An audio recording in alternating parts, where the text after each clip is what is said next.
Welcome back, everybody. And as promised, I have Jason Hull, CEO of DoorGrow. So, Jason, thank you so much for being here today. I really appreciate you. Yeah, Pete, thanks for having me on the show. Appreciate that. You are the man, brother. All right. So, you are the CEO of DoorGrow, which, based on its name, helps property management firms grow their business. Typically, when someone asks, how do I grow? Most people point to online advertising and SEO. Now, you believe a focus on SEO and advertising could actually hurt your business growth and the entire industry's ability to grow. Tell us why. Yeah, so this is something I'm pretty passionate about. I talk to property managers all the time. I've talked to thousands of property managers. And one of the worst mistakes they can do early in their business starting out is to try to play the game of internet marketing, which is a difficult game to jump into. I usually use the analogy of comparing it to David versus Goliath. And the story of David versus Goliath, David was offered the tools that Goliath had. He's like, here's a sword, here's armor, you can do things Goliath's way. But David would have gotten his ass kicked, right? He would have gotten his butt kicked in this scenario if he had done it the same way. And that's what little companies try to do to go compete with the big companies that are spending thousands of dollars a month on all of this stuff. They're going to lose in general, trying to compete with a company that has a budget of $5,000 a month to dedicate towards SEO and APM leads and pay-per-click and all this online advertising. Here's the dirty secret marketers don't want to tell you related to all this internet marketing. Because if you ask, why should I do any of this stuff? Usually the answer is, well, to get to the top spot on Google or to get SEO. That's why we do social media marketing. That's why they say to do content marketing, right? Videos on YouTube. videos, uncomfortable videos, all this stuff. They say, well, it helps SEO. And the bigger question to ask is having the top spot on Google going to solve all of your problems? And the answer is probably not. There are companies that have the top spot on Google right now that have been losing more doors than they're adding on. Is it good to be king? Yes, but it's really difficult to dethrone somebody that's been there for like 2 decades or a decade and they're at the top spot on Google.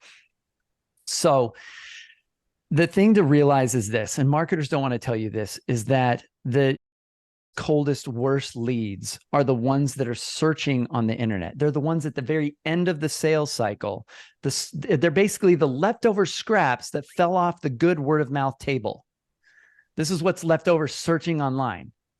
Everybody knows word of mouth is great, right? The close rate's super high. They're warm leads. You can close them very easily.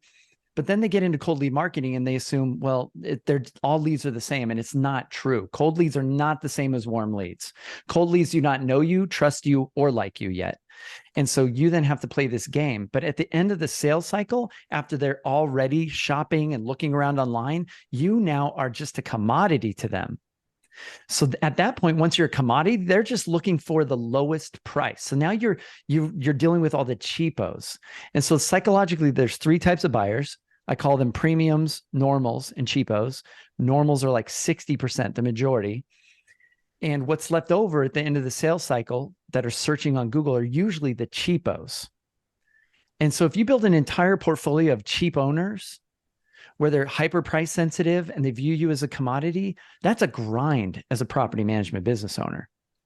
Because they're the worst. They want to micromanage you. They don't trust you as much. They're like trying to control everything that you're doing. And you're always feeling like there's this pressure towards the bottom. And I think most property management businesses are not good and not healthy. Like most of you listening to this go, well, I'm good, but everybody else in my market sucks. And that's why I started my company, right? And I hear that all the time. Like, no, we're good, but everybody else sucks in my market. And that's why we started our company, because I was an investor and everybody else sucked in my market and I couldn't trust them to manage my investments, right? Most property management business owners have sucky businesses. And I believe one of the number one reasons why is because they're spending all of their money trying to do what every marketer is telling them to do to grow their business. They're not getting a really good ROI on this. So they're just burning cash. And when you're cash poor in a business, what's the first thing to go? Marketing. Well, if you're already spending the money on marketing and it's not working, the first thing to go is customer service. Customer service starts to slip, right? Because then you don't have the resources to like get a good team, and you can't stop the marketing, you think, because that's the only way we're getting business. So then it ends up in this like this downhill loop that the property management business owners end up in, where Bringing they're caught doors in the in, cycle of turning them out. suck, Bringing them and in, they're turning them churning out. clients, and they're trying to spend money. Like, this is a big secret. It's more significant and important to decrease churn in a property management business than it is to do marketing to get new clients. You cannot outpace churn with amazing marketing if churn is high, right? It's like, that is such a grind, and it's super expensive. I'll say this another way. It's a lot easier to keep a customer for another year than to go get another customer that's only going to stay for a year, right? There's a 10 times difference between an accidental investor of 1 year and somebody that's buy and hold for 10 years, right? And so a lot of times we're just picking the wrong types of clients, and then we're doing advertising and internet marketing that attracts the wrong type of clients. And then we wonder why this business is such a grind. And it can be really good, and it can be really profitable. So the other thing, I'll point this out too, related to SEO. If you want to see this for yourself, go to trends.google.com. This is where you can see search volume and related stuff for keywords. Put in property management, change the date, backdate the date to 2004 when they first started tracking data to the present, and look at over a decade of data sitting there in front of you. And what you'll notice is search volume has not increased in a decade for property management. But you want to know what's increased, Pete, over the last decade? What, Jason? Competition related to search volume, like dramatically, right? Everybody's trying to spend money to do all this stuff to try and grow. So the competition's gotten fierce, but the search volume stayed the same. And you can compare it to any other keyword on Google Trends. You can put in like real estate or loans or credit or anything else, right? And you'll see that property management is so minuscule, it looks like a little line at the bottom when you add any other search term to compare it with. There's very few people searching online, and they're the worst usually. And so if you can capture, the secret is if you can capture people earlier in the sales cycle that are not even yet looking on the internet, there's 70% that are self-managing in single-family residential, for example. There's no scarcity out there. There's tons of business. They're just not looking online. And so this is one of the things we help at DoorGrow is we help you figure out what's a much more effective strategy to grow your business and create new market share instead of fight over the scraps. That is well said, buddy. And I'm going to ask you later on what some other things we can do. But right now, I want to talk about something else that I've heard you say. Yeah. So NARPM, it's a NARPM radio show, and NARPM is a big advocate of collaboration over competition. And this is something that you are also passionate about, because I've heard you talk about why collaboration over competition is important. So expand on that, because even at NARPM, like we like to collaborate, but then we like to hold some cards close to the vest for sure. And in other industries, they don't collaborate at all. So talk a little bit about that. So, well, this leads right into what we were just talking about, because when you're in a place of scarcity, and there's a lot of scarcity if you're playing the internet marketing game, you feel it. You feel the pressure and the race to the bottom in terms of pricing because of all the cheapos. You feel the pressure because your competition are all over and they're ever present on the internet, and you're trying to compete, right? And everybody that talks to you by that point has already talked to probably other companies too. So it seems like there's scarcity, but there really isn't. There's tons of business. There's tons of business. There's very few industries that have the opportunity where there's only 30% market share. And there's like 70% are just trying to do it themselves. Like, you contrast this with Australia, about 80% of single family residential rental properties are professionally managed. Yep. That's more than double the percentage here, right? It's more than double. So imagine if everybody could just double the amount of doors because we focus on collaboration. Like, there's so much business out there. There aren't enough property managers to handle that level of growth that could happen. That's my belief, because there aren't that many good ones. There aren't a ton of good property managers and I don't believe, and I want to make this clear, like, nobody wakes up in the morning and says, I want to have a company today.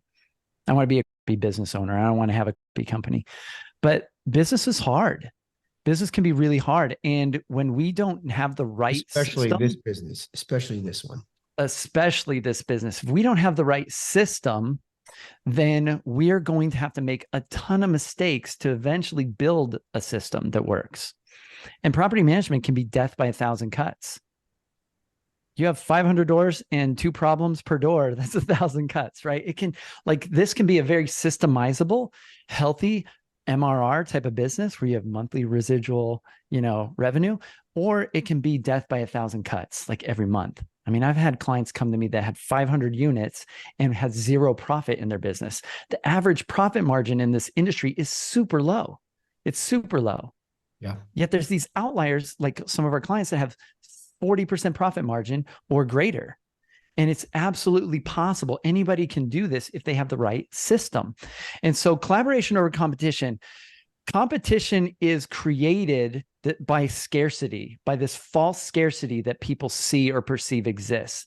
And what I find is with our clients, when we get them to a place where they are adding doors easily and lots of doors, that scarcity mentality goes away. They no longer are even afraid of sharing stuff with their competitors because they don't really view it as competition. In fact, we actually go beyond just stating on the surface collaboration over competition. We actually get our clients reaching out to neighboring property management companies in their market and outside their market using a strategy called the neighbor strategy. And this helps them add more doors. We have clients in our program that are in the same city and same market, and they're helping each other get more business. And I really believe, this idea that a rising tide raises all ships. That's somewhat true. But when the industry is on basically low tide bedrock, you're sitting on gravel or on the sand because the tide is so low, a rising tide will sink some ships. The tide's low in this industry, and I believe a rising tide will raise all the ships that are seaworthy, and a lot will be out. And I think we need that. We need to level up this industry. Some ships need to sink. They need to sell out their businesses to somebody else. And maybe some of my clients, they need to sell their business or get some help. And I really believe if you focus on just raising the level of property management in your market, some of your competitors are going to get eaten up or fail. They'll probably sell to you, or everybody has more market share available, because the number one challenge in the industry right now is not your local competitors. That's not your biggest competition, is other property management companies. The 2 biggest competitors you have right now are awareness. There's a lack of awareness. A lot of people don't even know that property management exists or are not aware of it. And if they are aware, the second biggest competitor that you really have is perception. The property management industry, because of all the suck that exists in it, has a negative perception among those that are aware of it. If you can overcome those 2 hurdles, then you are going to have no problem with growth. You mentioned it earlier, right? You said most of us, joined the business because we were investors. We had our own properties, and it's exactly how I got into business, right? I own a bunch of properties and I got into business. And I hear this story every day. Yeah. I tell this funny story. It's like when I had 31 properties and I didn't know how to manage them, and I was getting my butt kicked. And finally, I decided I was going to create a management company. One, because when I did Google back in 2011, there were no property management firms like that I could find. And then 2, I'm like, well, it doesn't exist. Like, no one is going to be crazy enough to build a management company for single family residents, right? Only people with multifamily are going to create management firms.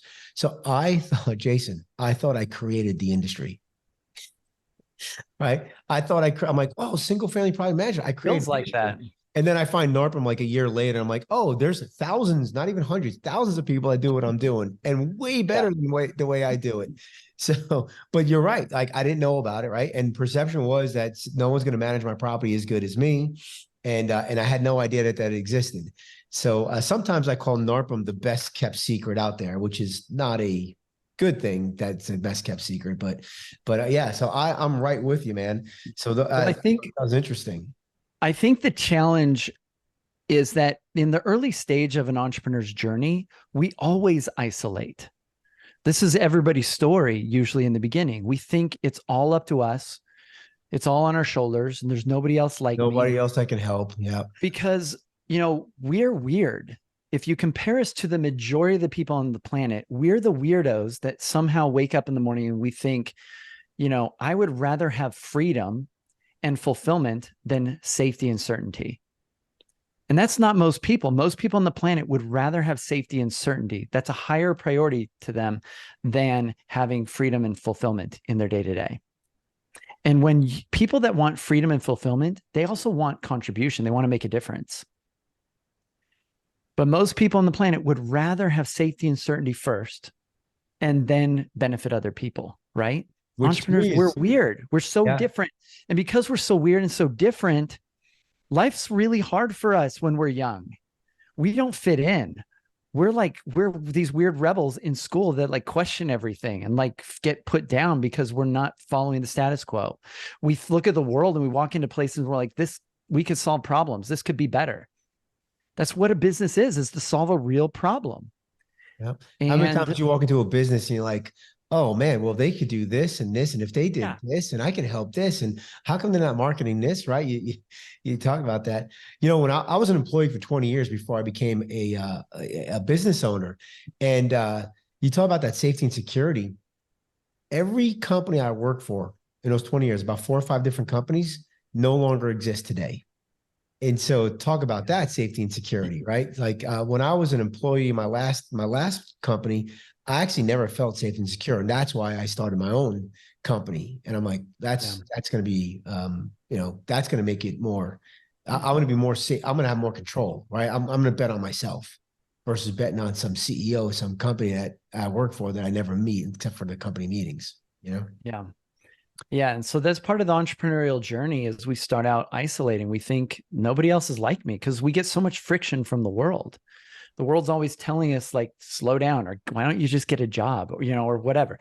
And we're kind of these heretics. And so we kind of learn to keep things close to the vest. We learn to keep things to ourselves. We learn not to, because we just get friction. We just get friction, a lot of friction. And so eventually we start to realize we don't know everything. There's a group of other people that could support us, and being in groups like a mastermind or joining NARPM or being connected to other people is the only way to go fast. It's the only way to move forward quickly. And we realize that, there's a lot of other good ideas out there, and that, that's a bit humbling, I think, as entrepreneurs, but it's also super validating for us because then we start to go, okay, I'm not the only guy on this planet that's weird like this, or I'm not the only gal that's trying to grow this property management or I'm business. not the only guy who has this challenge. Right. Yeah. I mean, go to a DoorGrow mastermind or go to NARPM and have the 5 things, maybe the 5 challenges you're facing with, and you go talk to people. And I guarantee you, most people you talk to have had those issues or those challenges and have already solved them in some capacity. This is why I mapped out this whole DoorGrow code, this roadmap that we have from 0 to 1,000 doors, because at every stage, I started to see patterns. After talking to thousands of property managers, I started to see these patterns. And it was always the similar door counts, similar challenges, similar problems, similar dysfunctional beliefs, similar ideas, right? And I was like, it was like different people, different faces, but the same person over and over and over again. So I started to see these patterns. And so then I mapped it all out in a single page document. Anybody's welcome to go get it from us. Just reach out and DM me the word code on social or something, but we'll give you the DoorGrow code. But this is how we're helping clients know what to focus on. Because the other challenge is, we focus on the wrong things at maybe the right things, but at the wrong time. Like a lot of people, here's the 2 things I hear every property manager say they need. If they're below maybe 200 doors and they're dealing with the typical challenges there, they always say, I need more leads. I just need more leads, which I'm going to tell everybody is a lie. It's not actually usually true. When we dig into things, usually you need to stop all the leaks that are preventing the leads that are available to you from coming through, perhaps. And then, or you're focused on cold leads. So that you're mistakenly thinking they're all the same, but leads is kind of the dysfunctional belief. I just need more leads. So if you're listening to this, you're like, I just need more leads. Well, Jason, I really do just need more leads. I'm so amazing at sales, and everything else would be great if I just had more leads.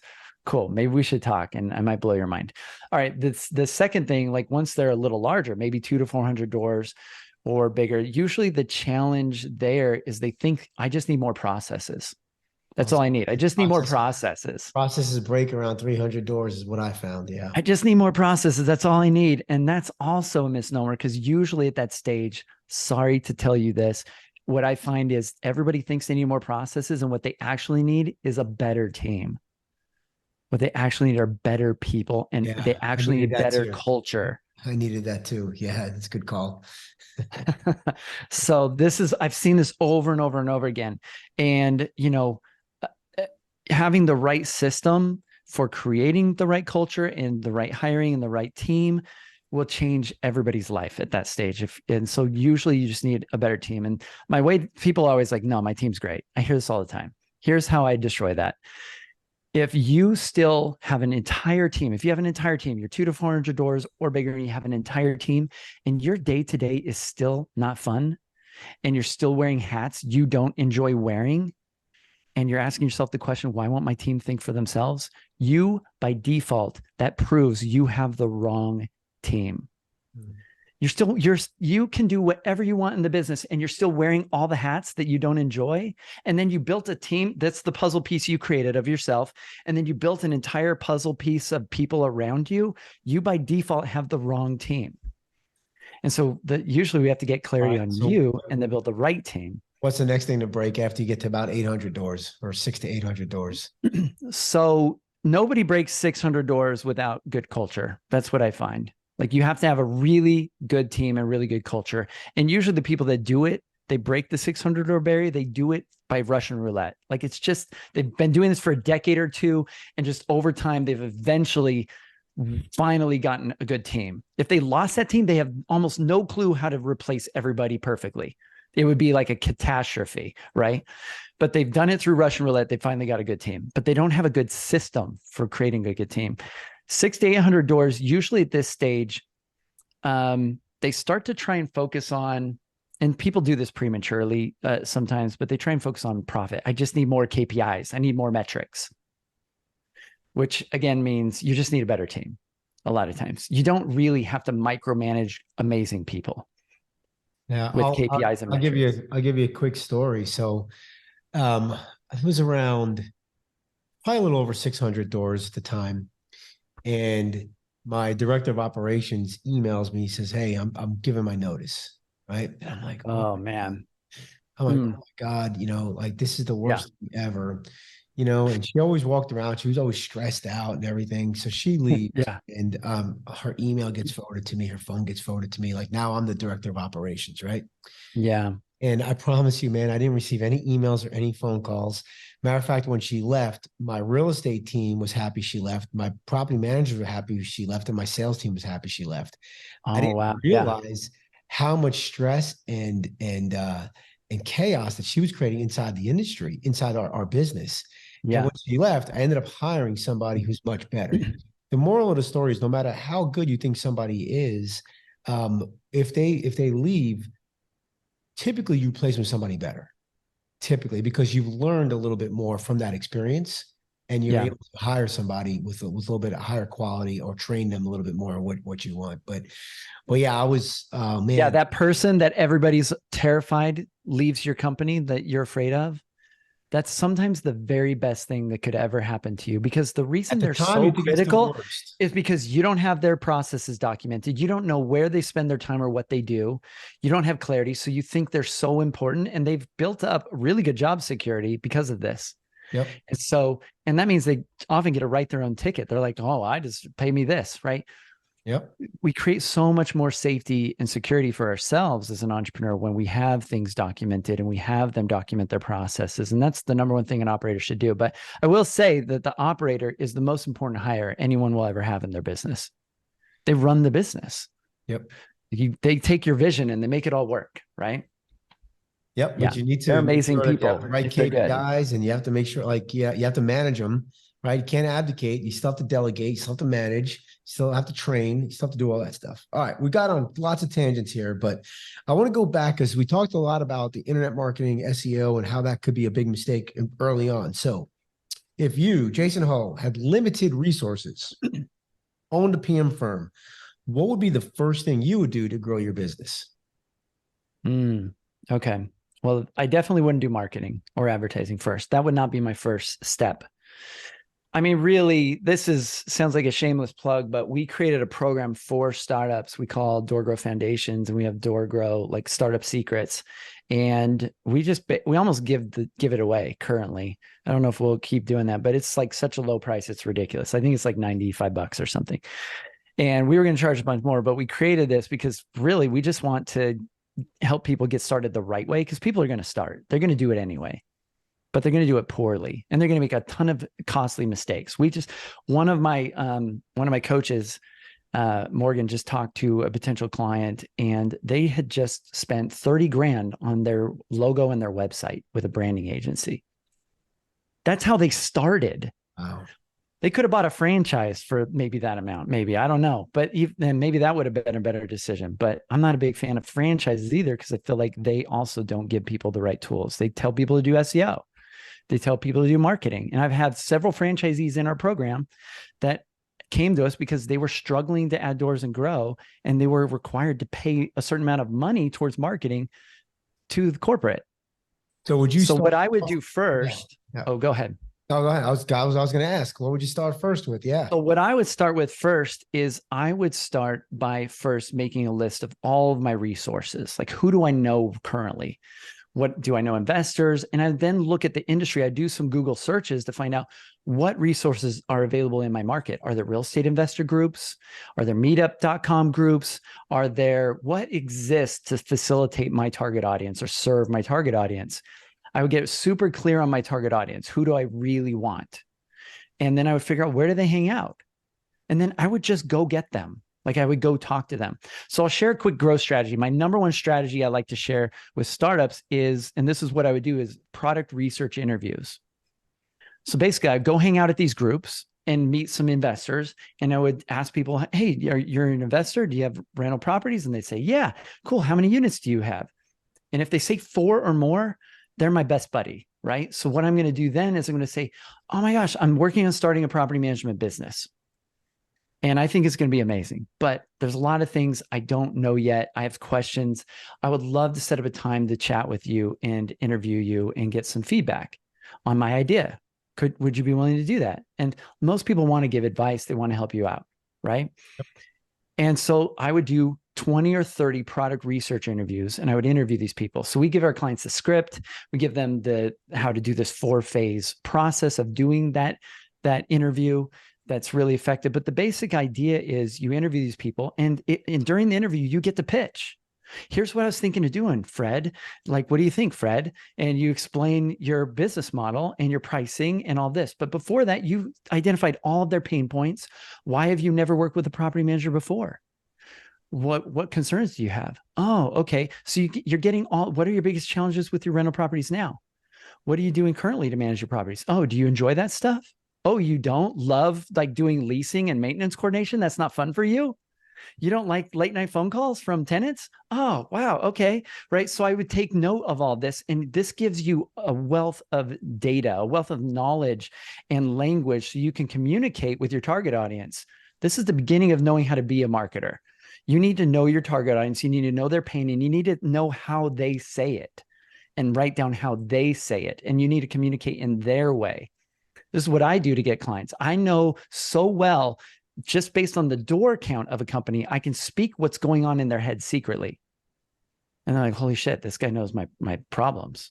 And they feel naked and they feel seen, right? This is how you get that knowledge to know. And if you've been doing this a while and talked to hundreds of investors over the years, you've developed this. But in the beginning, this is where startups need to develop. And then at the end, after you go through and explain your pitch and what you do, then you can do the ask. And that's phase 4. But you're going to ask, hey, Fred, thanks for giving me all this feedback and listening to my ideas. I'm going to be working on this over the next week or two, getting this really well dialed in. And I really appreciate this. Once I have that done, would it be cool if we got together again and I show you my idea and tell you more about it and see if maybe I could get you to let me manage your properties? Let's say just half of them say yes, right? Let's say half of the people you reach out to say, sure, I'll do a call with you. And then half of them, they have 4 units or more. And half of them say, okay, I'll let you shoot your shot and do another call. And then half of those and they have 4 units or more, say they're willing to work with you. Because you do, then you get to pitch all over again, sell to them a second time. It's more solid. You know how to target them. You know their pain, and they let you pitch to them again. And let's say only half of them say yes. You're going to get, on average, if you're interviewing people with 4 units or more, you're going to get about a unit per interview that you do on average, right? Maybe more, because they might have 10 units. They might have 20 units. Right. And so this is one of the easiest ways initially to get a wealth of knowledge and to get your first initial clients. Yeah, this is just one of our strategies. Yeah. It's not costing a lot of money, right? It's just, it might be. It costs $0, and it actually takes less time to do this than it would to follow up on cold leads from like APM or something. Right. Takes less time. So less time, and the close rate is going to be way higher because they feel invested in your success and they're listening to you, and you get to pitch. And these are people that aren't working with property managers.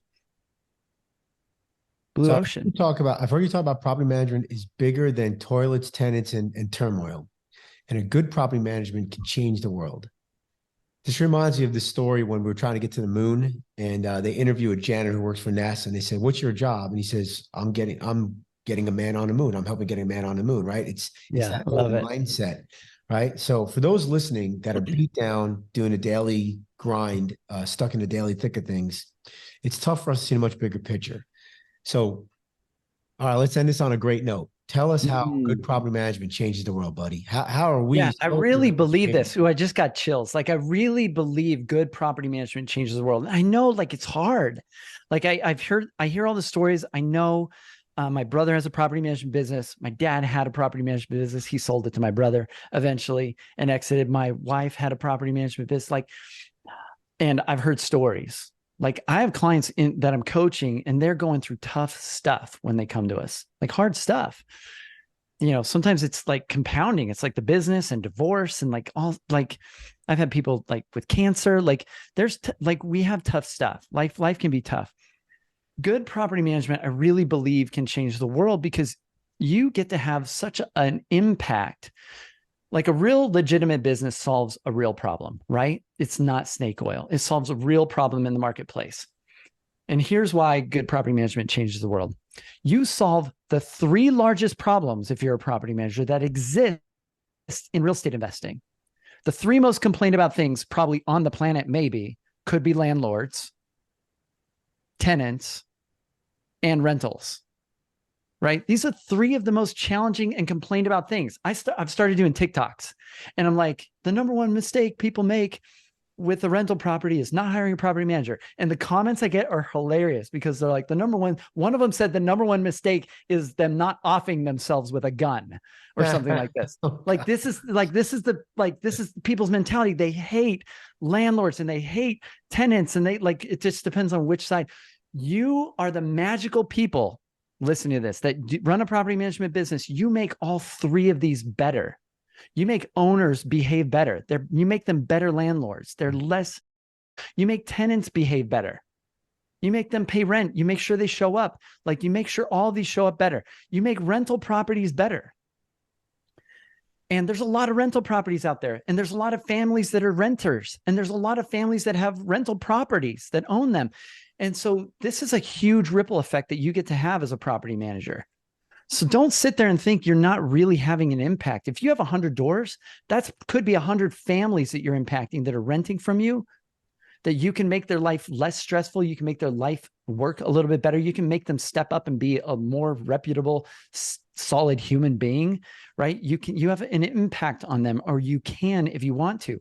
You also, are impacting, say you have 100 units, you're probably impacting at least maybe 60 different owners and their financial situation and their families and their ability to provide and do things for their kids and their future, right? And then there's the community at large, right? Like, you're helping to maintain these properties and keep them up and make sure that the owners are doing what they should be doing to take care of things. I mean, this has a big impact. And I get excited, and this is why I do what I do and why I love serving property managers, is because for us and our team, we know that we get to have a massive ripple effect. I can work with one owner and impact 1,300 units, right? And all the impact that they get to have. And if I can make their business healthy, the ripple effect is immense. I feel like it's significant, and that's inspiring and excited to me. And this is the change that I want to see in the industry. I really believe there's so many properties that should be managed by a property manager right now that are not. There's a lot of people in difficult circumstances, situations they shouldn't have to deal with because they should have a better landlord that shows up better. There's a lot of owners that are making a lot of mistakes that they don't realize. They're charging too little rent. They're not able to like take care of things. There's a lot of problems, and all you need to do is be aware of somebody's problems, and you then can solve them. That's the glory of having an amazing business. So that's how I believe. And there's a ripple effect beyond that. Like if families are healthier and happier, there's less domestic violence. There's probably more pets thanks to property managers and properties. So more families are exposed to, nature and having animals in their life, and kids are growing up with pets, and there's less stress. And we could go crazy and extrapolate to the nth degree, but I really believe good property management has a massive ripple effect and can change the world. So for you guys listening that are property managers, own property management firms, just think of you're like the superhero for the common people. Not all heroes wear capes. Right. They're the superhero of the entire rental industry. They are the superheroes. I get it. I get it. All right, man. Well, we got to come to a commercial break. We're gonna hit a commercial break, and then we're gonna come back for the lightning round. All right. So we'll be right back. Stay tuned. We'll be right back, everybody, for the lightning round. Jay, get ready for the lightning round. All right. All right, everybody, welcome back. And here we go. The lightning round. We ask you a series of questions. You can one word, quick answers, but if you want to expand on it, just go ahead and do it. All right, ready? All right. Let's go. What was your first job? Oh my gosh, my first job, folding flyers for a cent a fold for my mom, who was a real estate agent. That was my very first job. And then she would have us canvas neighborhoods. How old were you? Man, I was young. As young as I could fold papers. I don't know. She would take me to open houses, and I was little. Yeah. That's awesome. What is your ideal vacation? Ooh, my ideal vacation. So my wife, Sarah, and I are different. Her ideal vacation is probably some sort of ridiculous, adventurous thing, like us jumping on a bungee thing or something and scaring the crap out of myself, right? Adrenaline junkie. But for me, I love just relaxing and being able to like read and enjoy good food because I'm so go in the business. So that's really an ideal vacation. Are you a beach guy? We do love the beach, man. We've took a lot of trips to Mexico during COVID. Yeah. What is something that most people don't know about you? Ooh, I don't know. There's a lot of weird things about me. I'm kind of a strange guy. So, I don't know, a couple of things. One, if you were able to see my keyboard, I actually pop all my keys off of every keyboard and I rearrange them in a different format. It's called Dvorak. Okay. Or Dvorak, depending on how you pronounce it. But so it's more efficient. So it's world speed records were set on Dvorak. So that's something super strange and unique about me. So I just got a new MacBook. I did brain surgery on it. I pop every key off very carefully and I rearrange them, and then I change in the settings to Dvorak. Oh my goodness. All right. Does pineapple belong on pizza? I like pineapple. So cooked pineapple, raw pineapple, both good. So I'll eat it. What is one piece of advice you'd give someone just starting out in the PM business? And I think you kind of beat this one to death, but just give us the quick answer to this one. All right. I mean, I'm going to say talk to DoorGrow, because if you're just starting out, we can help you. If you're seasoned and you're struggling, we can definitely help you. And if you have a big company and you want to start to squeeze more margin out, then we can definitely help you. So that would be the best feedback, because we'll steer you clear of all the BS, all the time wasting, and we'll help you collapse time and help you win. We legitimately, as a team, we want to see you win. Our mission is to transform property management business owners and their businesses. And if you're not yet the person if you don't have the business of your dreams, one of my mentors told me, he said, Jason, if you don't have the business of your dreams, it's because you're not yet the person that can run it yet. That's my goal. I want to turn you into the person that can have the business of your dreams. Because as soon as I do, you'll have it. You'll create it. What Disney character do you most associate with?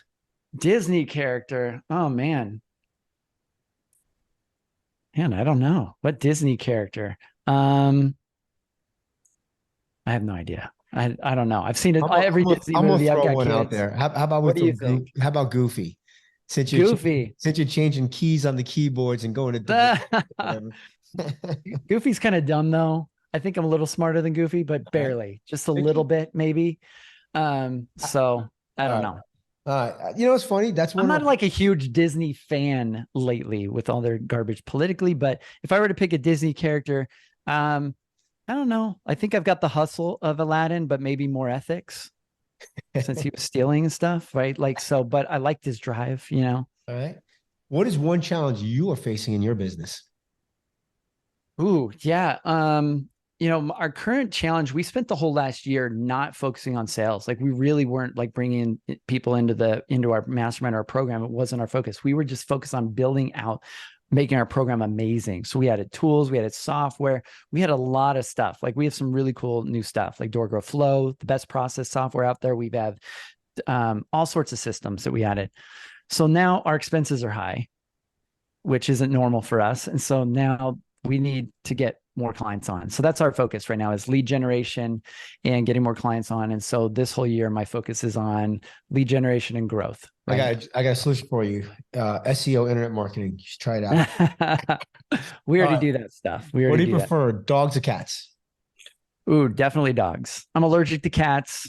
Not a fan of cats at all, really. So, but I love dogs. We have two. Jason, if someone's listening to this podcast and they like, man, I really want to go talk to Jason Hull, how to get in touch with you? Cool. So I have the same handle on all social media. It's X, Twitter, whatever you call it now.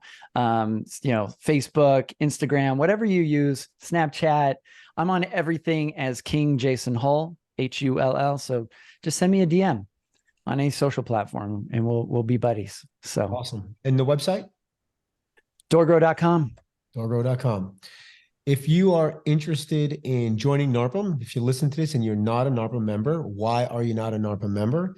Join NARPM, go to narpm.org, narpm.org, or give a call to the good people out there, 800-782-3452. That's 800-782-3452.